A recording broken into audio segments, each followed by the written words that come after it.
bouteilles en plastique compactées par dizaines de milliers. Cette entreprise en traite jusqu'à 7 tonnes par heure. Venues de toute la région, même de Belgique ou Grande-Bretagne, elles vont passer dans ces machines pour être triées avant recyclage. Un tri auparavant réalisé grâce à des capteurs infrarouges, un système perfectible. Désormais, des caméras reliées à une intelligence artificielle sont installées au niveau de ces traits lumineux. Elles permettent une distinction parfaite des différents types de plastique polyéthylène ou PET. On prend des produits de même matière.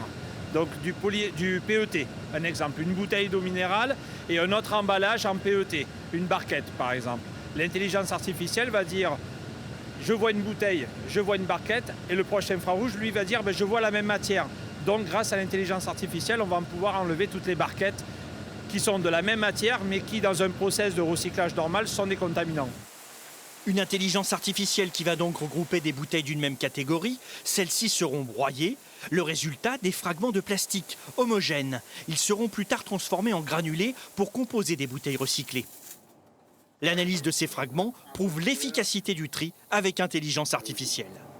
Vous voyez ici, on a des impuretés qui viennent notamment des bouteilles de lait, les bouteilles de blanc opaque. Et ça, c'est un échantillon qu'on avait avant la mise en place de l'intelligence artificielle sur le tri, et on avait beaucoup d'impuretés. Aujourd'hui, avec l'installation de la ligne, on n'a plus d'impuretés du tout. Plus d'impuretés pour un recyclage encore plus vertueux.